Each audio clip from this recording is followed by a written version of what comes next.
কবিগুরুর প্রতি শ্রদ্ধা নিবেদনে আজ আমরা সংকল্প সদস্য কৃষাণু বিশ্বাসের রবীন্দ্রনাথ ঠাকুরকে নিয়ে লেখা একটি নাটক রবি শ্রুতি নাটক আকারে পরিবেশন করছি।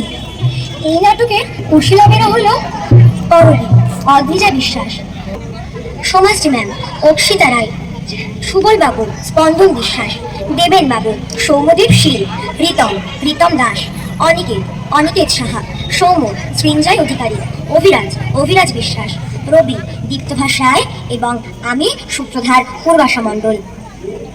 বিদ্যালয় প্রাঙ্গণে বার্ষিক অনুষ্ঠান চলছে। প্রাক্তন ছাত্রী করবী মঞ্চের এক পাশে অপেক্ষা করছে। আমার পাড়ার দেবেনদা একজন চাষি। পূর্বপুরুষেরাও চাষাবাদের সঙ্গে যুক্ত ছিলেন। তবে দেবেনদা কখনোই চান না তার ছেলে রবি বড় হয়ে তার জমি জায়গা দেখাশোনা করুক। আর 5 জনের মতো তিনিও চান তার সন্তান মস্ত বড় মানুষ হোক। আরে সমাজশ্রী ম্যাম অন্তদন্ত করে কোথায় চললেন? আর বলো না, মোবাইলগুলো সব মানুষকে এগিয়ে খাচ্ছে। খুব চোটে রয়েছেন বলে মনে হচ্ছে। যাকেই দেখছি সেই মোবাইলের মতো, হাতে হাতে একটা কাজ করার কেউ নেই। আচ্ছা, এই অনুষ্ঠান কি আমার একার? আমি কি হাতে হাতে কিছু কাজ করে দিতে পারি? সে তো খুব ভালো কথা। চলো তো দুজনে হারমোনিয়ামটা স্টেজ থেকে একটু নামিয়ে নি। বেশ, চলুন। ধীরে ধীরে ভালো ভিড় জমতে শুরু করেছে। মঞ্চ প্রস্তুত। এখনই সারাদিনের প্রতিযোগিতাগুলির পুরস্কার প্রদান শুরু হবে। মঞ্চের সামনে প্রধান শিক্ষক সুবল বাবু আর সমাজশ্রী ম্যাম চেয়ারে বসে।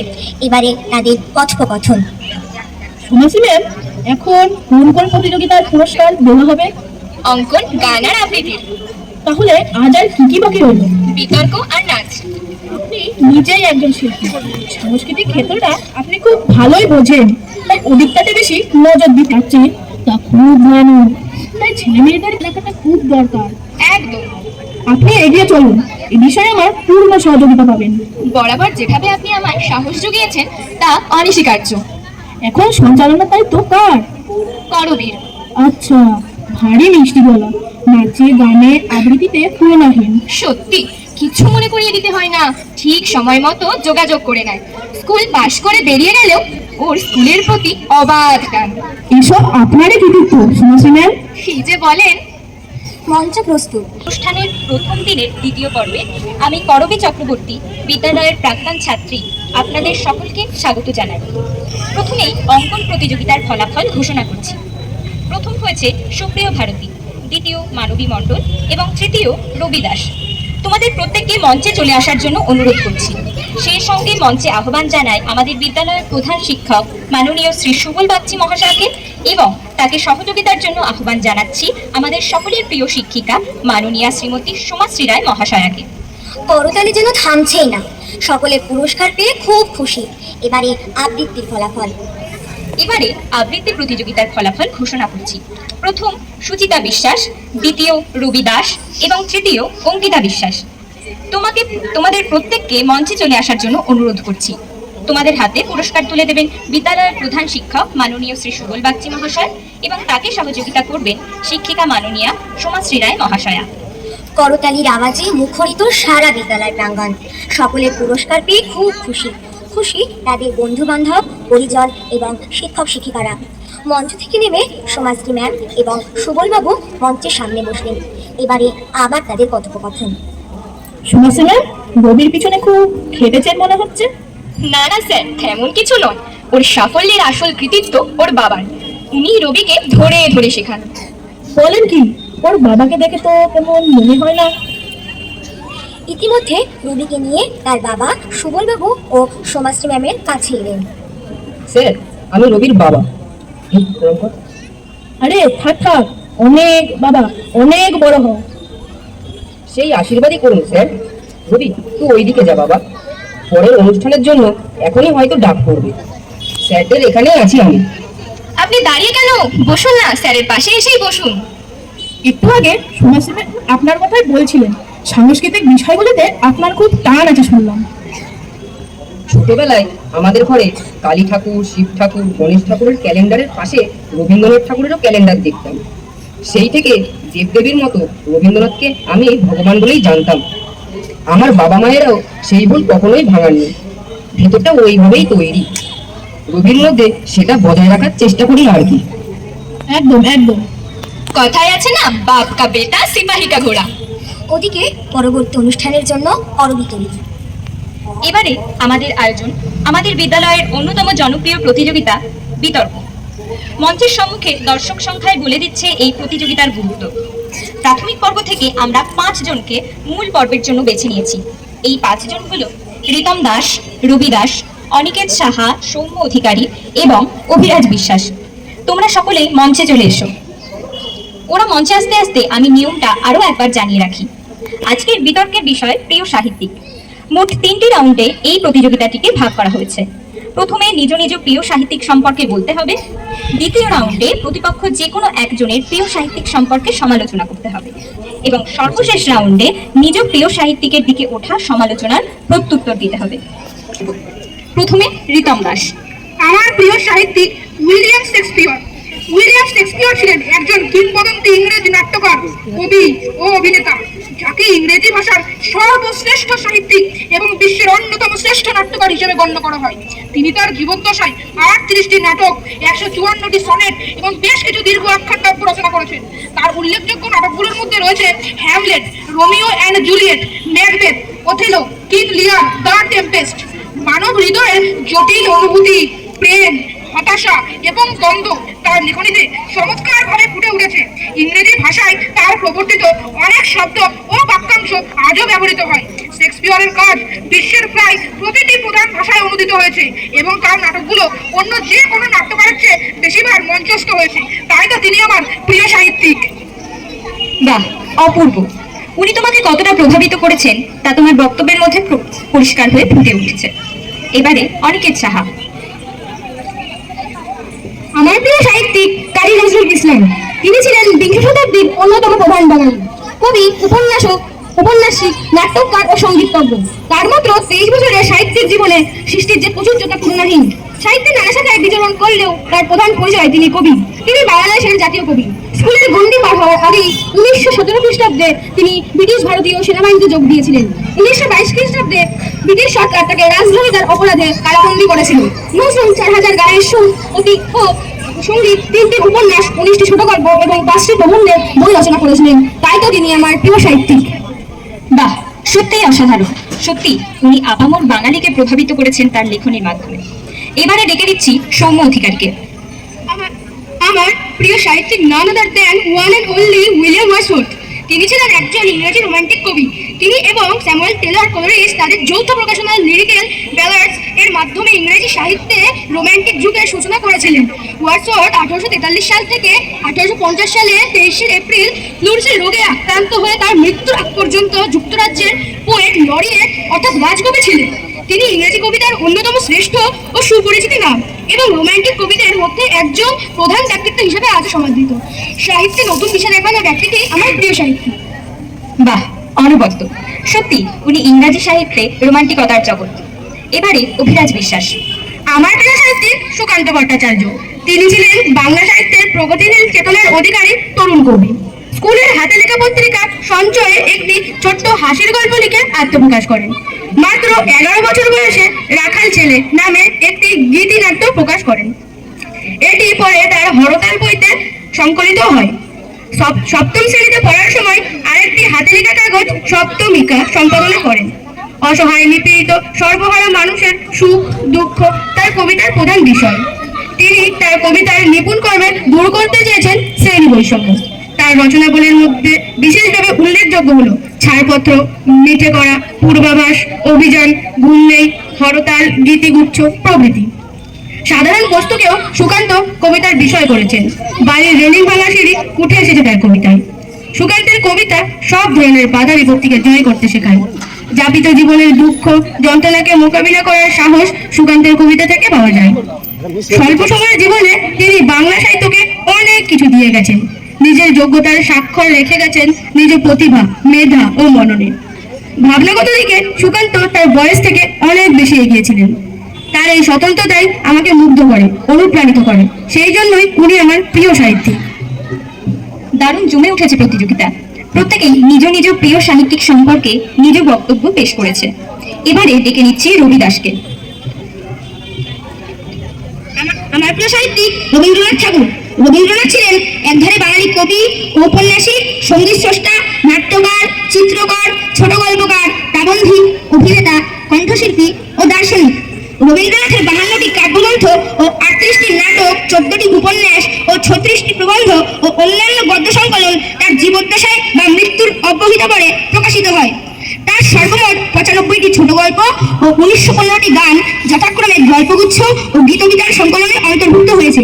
রবীন্দ্রনাথের যাবতীয় পত্র সাহিত্য 19টি খণ্ডে, চিঠিপত্র ও 4টি পৃথক গ্রন্থে প্রকাশিত। এছাড়া তিনি প্রায় 2000টি ছবি এঁকেছিলেন। রবীন্দ্রনাথের রচনা বিশ্বের বিভিন্ন ভাষায় অনুদিত হয়েছে। 1913 সালে গীতাঞ্জলি কাব্যগ্রন্থের ইংরেজি অনুবাদের জন্য তিনি প্রথম অইউরোপীয় এবং প্রথম এশীয় হিসাবে সাহিত্যে প্রথম নোবেল পুরস্কার বিজয়ী হন। কথা সাহিত্য ও প্রবন্ধের মাধ্যমে তিনি সমাজ, রাজনীতি ও রাষ্ট্রনীতি সম্পর্কে নিজ মতামত প্রকাশ করেছিলেন। সমাজ কল্যাণের উপায় হিসাবে তিনি গ্রামোন্নয়ন ও গ্রামের দরিদ্র মানুষকে শিক্ষিত করে তোলার পক্ষে মত প্রকাশ করেছিলেন। এর পাশাপাশি সামাজিক ভেদাভেদ, অস্পৃশ্যতা, ধর্মীয় গোঁড়ামি ও ধর্মান্ধতার বিরুদ্ধেও তিনি তীব্র প্রতিবাদ জানিয়েছিলেন।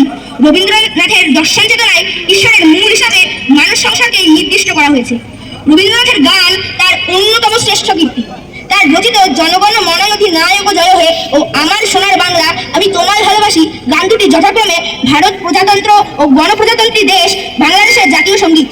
রবীন্দ্রনাথের কাব্য সাহিত্যের বৈশিষ্ট্য ভাব গভীরতা, গীতিধর্মিতা, চিত্র প্রবণতা, অধ্যাত্ম চেতনা, ঐতিহ্যপ্রীতি, প্রকৃতি প্রেম, মানব প্রেম, স্বদেশ প্রেম, বিশ্বপ্রেম, রোমান্টিক সৌন্দর্য চেতনা, ভাব, ভাষা, ছন্দ ও আঙ্গিকের বৈচিত্র্য, বাস্তব চেতনা ও প্রগতি চেতনা, এসব কোনো সাহিত্য নদীর রবীন্দ্রপ্রেমী হয়ে ওঠার জন্য যথেষ্ট। আমি তার ব্যতিক্রম একদমই নই। বেশ, এবারে চলে যাচ্ছি এই প্রতিযোগিতার দ্বিতীয় ধাপে। এবারে প্রতিপক্ষের যে কোনো একজন কবিকে নিয়ে ওঠা সমালোচনা বা নিজ প্রমেয় সাহিত্যিকের সঙ্গে তুলনা। প্রথমে রবিদাস। রবি, চলে এসো। সাহিত্য চর্চা একটি বিশেষ শিল্প। সবাই এই শিল্প রপ্ত করতে পারেন না। যারা পারেন তারা সকলেই গুরু। এই মঞ্চে যে সমস্ত সাহিত্যিকদের প্রসঙ্গ উঠে এসেছে তারা প্রত্যেকেই বিশ্ববরেণ্য। তাই আমার তাদের সম্পর্কে সমালোচনা আমায় কিছুতেই মানায় না। আমায় মার্জনা করবেন। তোমার এই ভাবনাকে কুর্নিশ জানিয়ে বলি, এটা প্রতিযোগিতা, আর তুমি এই প্রতিযোগিতার নিয়ম আগে থেকেই জানতে। তাই তোমার এই সিদ্ধান্ত তোমাকে প্রতিযোগিতায় কিছুটা পিছিয়ে দিতে পারে। যাই হোক, এবারে অভিরাজ বিশ্বাস। আমার তীর রবিদাসের প্রিয় সাহিত্যিকের দিকে। আমার প্রিয় সাহিত্যিক স্বল্পায়ু ছিলেন। উনি রবীন্দ্রনাথের মতো দীর্ঘায়ু পেলে সকলকে পিছনে ফেলে দিতেন। ওনার ধারে কাছে কেউ আসতে পারতেন না।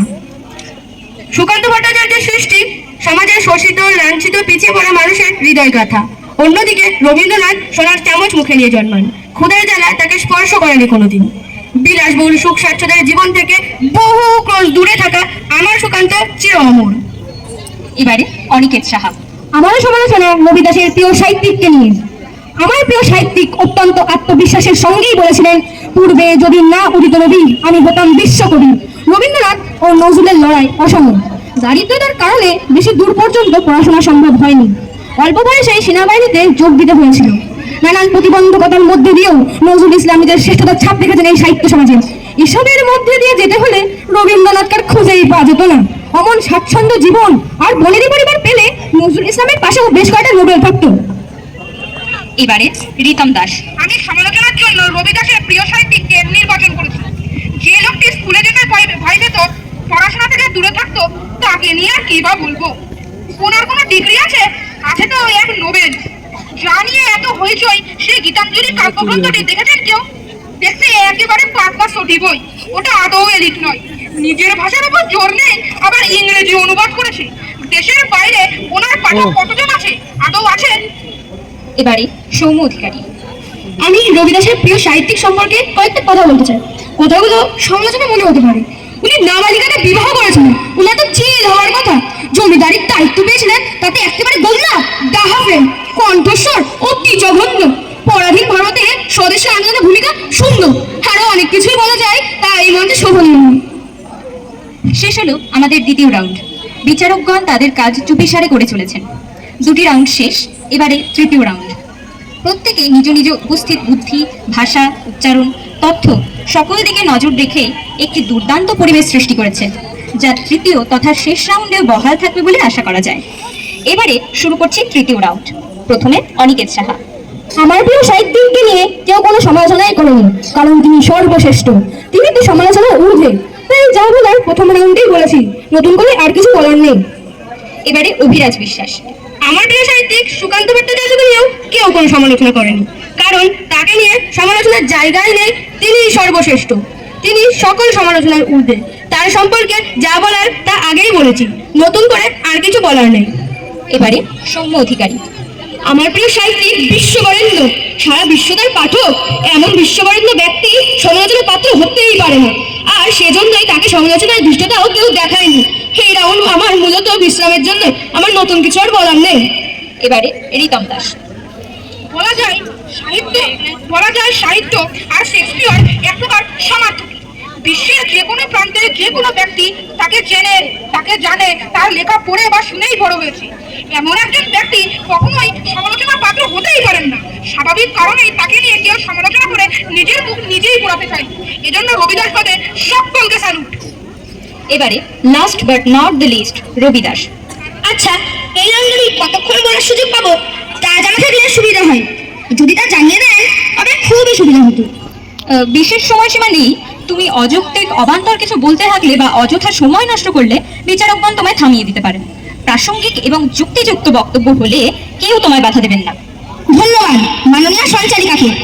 আসলে এই প্রতিযোগিতায় অংশগ্রহণকারী সকলেই আমার প্রিয় সাহিত্যিককে নিয়ে সমালোচনা করেছে, তো সকলের সমালোচনার জবাব যদি একে একে দিতে হয় তাহলে সময় একটু বেশি লেগে যাবে। সেই জন্যই সময় সম্পর্কিত কৌতূহল আর কি। যাই হোক, প্রথম সমালোচক অভিরাজ বিশ্বাসের সমালোচনা প্রসঙ্গে বলি, সাহিত্য চর্চা একটি বিশেষ শিল্প। তা বয়স বা অভাবের নিরিখে পরিমাপের বিষয় একদমই নয়। এই প্রতিভা যার আছে সে সামনে আসবেনই। চার্লস ডারউইনের মতবাদের মতোই সার্ভাইভাল অফ দ্য ফিটেস্ট। তোমার একটা সাহিত্যিক আমার খুব পছন্দের, সত্যি তিনি অসাধারণ। তার অকালে চলে যাওয়াটা সত্যি খুবই বেদনাদায়ক, কিন্তু তাতে আমার প্রিয় সাহিত্যিকের কোনো হাত নেই। রবীন্দ্রনাথ খ্যাতির শিখরে উঠতে সুকান্ত ভট্টাচার্যকে সরিয়ে দিয়েছেন এমন কেউ বলার নেই, আর তার প্রমাণও নেই। তোমার প্রিয় সাহিত্যিক সত্যিই মহান, খুবই উচ্চমানের। তাই বলে তাকে বড় দেখাতে গিয়ে রবীন্দ্রনাথের দীর্ঘায়ুকে নেতিবাচকতার মোড়কে পরিবেশন না করলেই ভালো। তার প্রতিভা ছিল বলেই তিনি আজও সমাদৃত, আর সেটা তার অল্প বয়সে চলে যাওয়ার জন্য একেবারেই নয়। নিজ গুণে তিনি বিখ্যাত। এবার আসি অনিকেত স্যার করা সমালোচনা প্রসঙ্গে। যদি আজ এই প্রতিযোগিতায় আমি বলে বাকিরা অংশগ্রহণ না করতাম তবে আমি প্রথম হতাম। কথাটা শুনে কানে বাজলো, তাই না? যদি চাঁদ পৃথিবী থেকে 50 মিনিট দূরে থাকতো তবে আমি রোজ চালে যেতাম। এসব যদি তবে আর কিন্তু কি আর বিতর্ক হয় না। অবশ্যই নজরুল ইসলামের বিরল প্রতিভা, উনি অনেক প্রতিকূলতার মধ্যে দিয়ে গেছেন, তা অস্বীকার করার একদমই না। কিন্তু প্রশ্ন হচ্ছে, ওই সকল সমস্যার মধ্যে দিয়ে উনি গেছেন বলে কি কত ভালো ভালো লেখা তার হাত থেকে বেরিয়েছে? যদি তাই হয় তবে কোটি কোটি ভারতীয় ওই রকম পরিস্থিতিতে রয়েছেন আজও। তারা কটা কবিতা লিখেছেন? বিড়লা আম্বানি। অর্থাৎ আপনারা বলতে চাইছেন যে রবীন্দ্রনাথ ধনী পরিবারে জন্মেছিলেন, সেজন্যই তিনি অমন সাহিত্য সৃষ্টি করেছিলেন। তবে টাটা, বিড়লা, আম্বানি পরিবারের কজন ঠিক কতগুলো সাহিত্য নোবেল পেয়েছেন? না, এসব একদমই অবান্তর। নজরুল ইসলামের প্রতিভা ছিল, তাই কোনো প্রতিবন্ধকতা তাকে আটকে রাখতে পারেনি। আর রবীন্দ্রনাথ ধনী হলেও অর্থ, চাকচিক্য, জমিদারি তার সাহিত্য চর্চায় বিশেষ প্রভাব ফেলেনি। এবার আসি রিতম দাসের পরে সমালোচনা প্রসঙ্গে। আর যার সম্পর্কে সমালোচনা করবো তার সম্পর্কে আগের থেকে একটু ভালো করে জানতে হয়, নইলে সবাই হাসির পাত্র হতে হয়। বিদ্যালয়ে আমরা যাই কেন? উপস্থিতির গণনা, বন্ধু বান্ধব তৈরি ইত্যাদির জন্য, না বিদ্যা শিক্ষা গ্রহণের জন্য? আসলে বিদ্যা বা শিক্ষা অর্জনটা খুবই জরুরি। আর সেটা রবীন্দ্রনাথ বিদ্যালয় থেকে গ্রহণ না করলেও বিদগ্ধ পণ্ডিতদের থেকে বাড়িতে বসেই অর্জন করেছিলেন। ওনার ডিগ্রি ছিল না ঠিকই, তবে এটাও ঠিক যে উনার সৃষ্টিগুলি নিয়ে গবেষণা করে আজ অনেক মানুষ ডিগ্রি অর্জন করছেন। ওনার স্তরটাই আলাদা ছিল। ইউরোপীয় তাদের বাইরে কিছু ভাবতেনই না। এহেন পরিস্থিতিতে তাদের বোঝার জন্য নিজের ভাষায় লেখা কাব্যগ্রন্থ ইংরেজিতে লিখেছিলেন এবং তার নিজের দক্ষতায়। আর তাতেই অবাক গোটা বিশ্ব। উনি গোটা বিশ্বকে নিজের প্রতিভার সামনে ঝুঁকতে বাধ্য করেছিলেন। ফলস্বরূপ নোবেল প্রাপ্তি। আর একটা কথা, তোমার প্রিয় সাহিত্যিক নিজের মাতৃভাষা ছেড়ে আর অন্য কি কি লিখেছেন বা অন্য কি কি ভাষায় কতগুলো কবিতা লিখেছেন তা যদি জানা থাকে তোমার, তাহলে অনুষ্ঠানের সাথে কিন্তু অবশ্যই জানাবে। এবারে আসি সৌম্য অধিকারীর তোলা কয়েকটি প্রশ্নে। উনি তো নাবালিকাকে বিয়ে করেছিলেন, ওনার তো জেল হওয়ার কথা। স্থান, কাল, পাত্র এই তিনটে বিবেচনা করে কথা বলাতে হয়। আজকের যা আইন কানুন তার সাপেক্ষে তুমি 100-150 বছর আগেকার বিচার কিছুতেই করতে পারো না। 2, জমিদার দায়িত্ব পেয়েছিলেন, তাতে একেবারে গোল্লা ডাফের। আরে কম জানাচ্ছে না জানা অনেক ভালো। জমিদার হিসাবে যে চাবুনি রেখে গেছেন তা আজ আজ অনেক রাষ্ট্রনেতা অনুসরণের চেষ্টা করেন। কৃষক, কুম্ভকার সকলের জন্য প্রশিক্ষণের ব্যবস্থা হোক বা মহর্ষি দাতব্য চিকিৎসালয় হোক, তিনি জনসেবার অনন্য নিদর্শন রেখে গেছেন। একটা পড়াশোনা করে তবে সমালোচনা করা উচিত, আগামীর জন্য পরামর্শ দিয়ে রাখলাম। 3, কণ্ঠস্বর অতি জঘন্য। ওনার সাহিত্যকর্ম নিয়ে আলোচনায় ওনার কণ্ঠস্বর নিয়ে আলোচনা তো একেবারেই অপ্রাসঙ্গিক। যখন গায়ক বা বাচিক শিল্পী নিয়ে আলোচনা হবে তখনকার জন্য কিন্তু এই টপিকটা বিশেষভাবে তুলে রেখো। 4, পরাধীন ভারতের স্বদেশী আন্দোলনে ভূমিকা শূন্য। আরে একেবারেই হাস্যকর। তুমি আদৌ এ দেশের নাগরিক তো? স্বদেশী আন্দোলন সম্পর্কে তোমার অনেক পড়াশোনা করতে হবে। রাখি বন্ধন হোক বা নাইকোবাদী ত্যাগ বা ভারতীয় সঙ্গীত রচনা, সবেতেই উনি ওনার দেশপ্রেমের অনন্য নজির রেখে গেছেন। এরপর তোমার এমন মন্তব্যে তুমি খাটো হলে নিজেই। সবশেষে আমি বলি, আমার কবি প্রাণের কবি, তিনি অপরিসীম অপরিমেয়। ওনার সঙ্গে একটিবার দেখা করার জন্য বিশ্ববরেণ্য ব্যক্তিরা অপেক্ষা করতেন, সে আইনস্টাইন হন বা ভিক্টোরিয়া ওকাম্পো। তাই অন্যের উচ্চতা মাপার আগে নিজের উচ্চতাটা জানা খুবই জরুরি। যে সকল সাহিত্যিকদের প্রসঙ্গ আজ এই মঞ্চে উঠে এসেছে তারা সকলকে সশ্রদ্ধ প্রণাম জানাই ও আমার বক্তৃতা বা বক্তব্য এখানেই আমি সমাপ্ত করলাম। অপূর্ব, শুধু মুগ্ধ হয়ে শোনা ছাড়া আর কোনো উপায় ছিল না। এই প্রতিযোগিতা এবং আমার দায়িত্বভার এখানেই শেষ করছি। এই মঞ্চে এই প্রতিযোগিতার বিচারকদের নামই বলা হয়নি। আসলে বিচারকদের নাম বলা খুব কঠিন। তাছাড়া এমন বিচারকও আছেন যাদের নামই আমার জানা নেই। আসলে আজকের বিচারক আপনারাই। আপনাদের কেমন লাগলো?